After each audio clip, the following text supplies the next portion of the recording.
This is the Kremlin, citadel of Russian communism.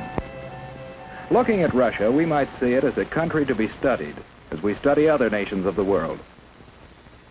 Yet we know that Russia today is regarded as a grave threat to our nation, to our freedom, to the peace of the world. Why so? What makes it a threat? Looking closer, we see a clue. Public display of giant portraits of communist leaders. These leaders, by their actions, have caused the world to stand guard. Here, in Russia, you see the reason why so many nations are building up their defenses. Here, in Russia, you see the reason why we are spending billions of dollars in defense production, why your family is paying the highest taxes in our history. The leaders of Russia tell us their only concern is the defense of their own nation. Is this so? Or are they ambitious for world conquest? Question. A question of communism. Ever hear of Karl Marx? In his mind, communism was born more than 100 years ago. He looked at the world and saw men as divided into two classes, workers and capitalists. In the Communist Manifesto, he called upon the workers, the proletarians, to rise up and overthrow their capitalistic masters. He cried, "The proletarians have nothing to lose but their chains. They have a world to win. Working men of all countries, unite." This was the promise and the challenge of communism. In Russia, the Tsar was the government. To support the wealthy aristocracy, millions of peasants toiled in virtual slavery. The Cossacks, dreaded police of the Tsar, enforced tyrannical laws. Here was fertile ground for the ideas of communism. For here, indeed, the people had nothing to lose but their chains, the chains of the imperial government.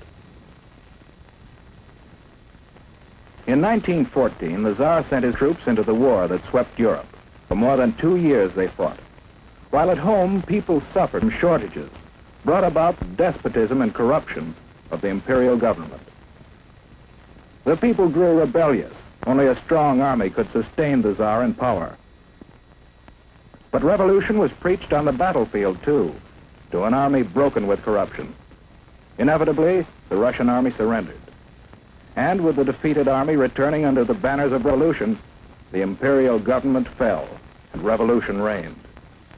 The chains were broken, and in violence was born the government of the proletarians.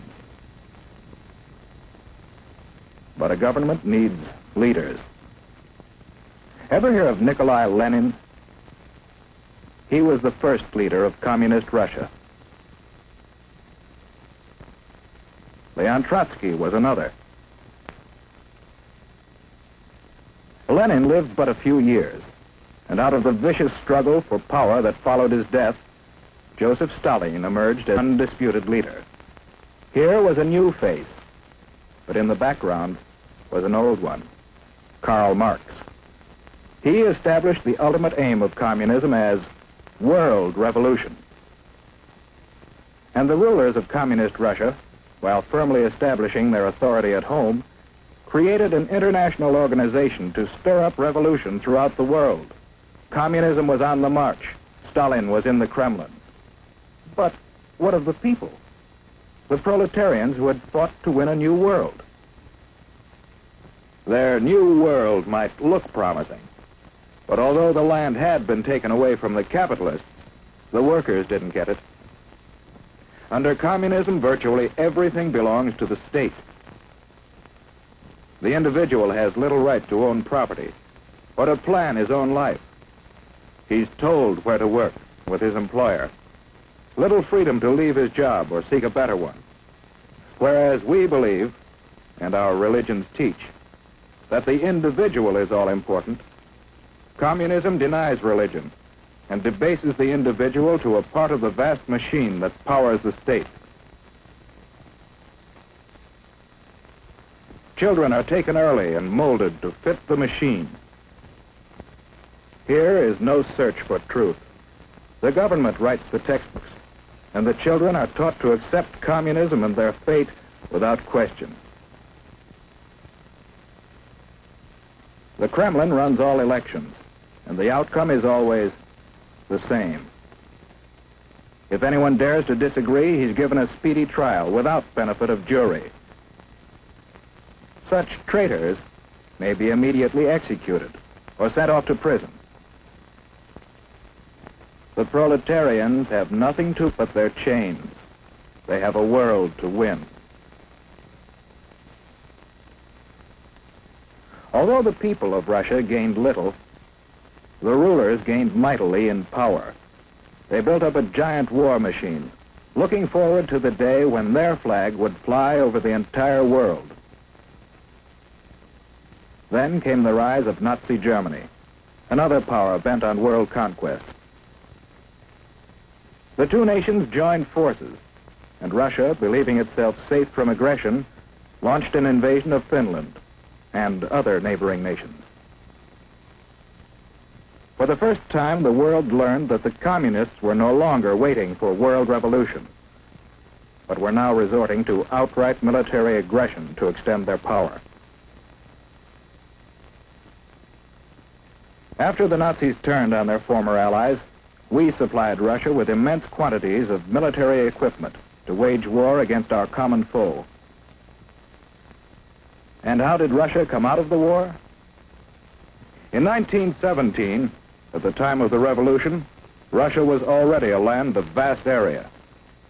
Soon after the end of World War II, Russia had occupied many new territories, bringing additional millions of people under communist control, and serving notice that Soviet Russia was now a world power to be reckoned with.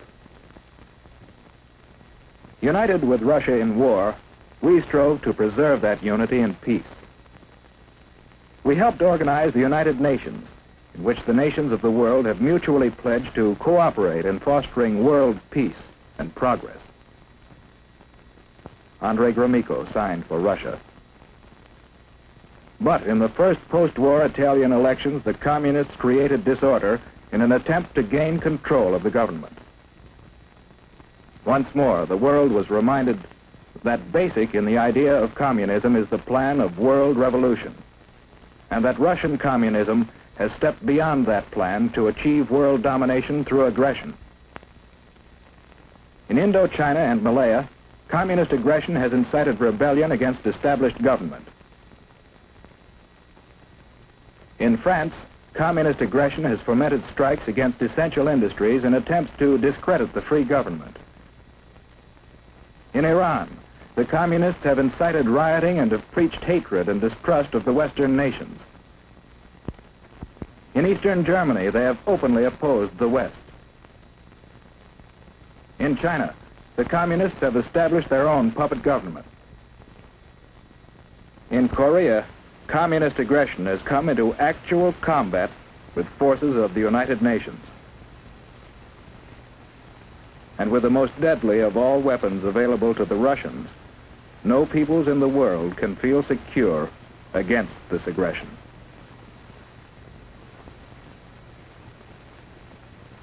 How are we meeting this challenge? Yes, one way is by helping the free world fight starvation and poverty and suffering, conditions that pave the way for communist infiltration.